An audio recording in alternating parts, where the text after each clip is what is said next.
নগরবাসীর স্বপ্নের বাহন metro rail এখন চলছে উত্তরা থেকে মতিঝিল পর্যন্ত। বর্ধিতাংশ আসছে বছর গিয়ে ঠেকবে কমলাপুরে।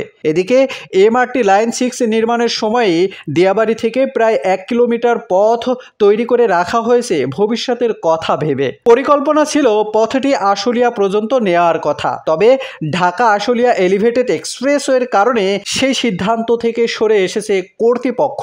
নতুন সিদ্ধান্ত অনুযায়ী টঙ্গী পর্যন্ত নেওয়া হবে এ রেলপথ। পরিকল্পনা টঙ্গী রেল স্টেশন পর্যন্ত যুক্ত করার।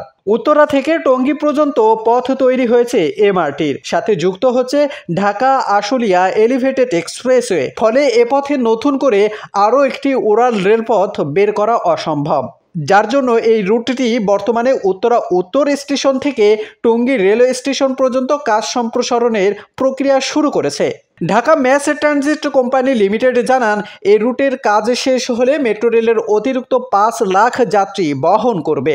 উত্তরা উত্তর থেকে টঙ্গী রেলওয়ে স্টেশন পর্যন্ত এ রুটের দৈর্ঘ্য হবে 7.5 কিলোমিটার। এ রুটে হবে নতুন 5টি স্টেশন। এগুলো হলো দিয়াবাড়ি বাজার, সোনারগাঁও জনপথ রোড পূর্ব, পশ্চিম টঙ্গী বাজার, টঙ্গী রেলওয়ে স্টেশন। উত্তরার দিয়াবাড়ি থেকে টঙ্গী পর্যন্ত মেট্রো রেলের বর্ধিত করতে সমীক্ষা চলমান। মূলত টঙ্গী রেল স্টেশন এবং সড়ক জংশনকে সংযুক্ত করতে পারলেই ওই অঞ্চলে মানুষের সুবিধা বাড়বে।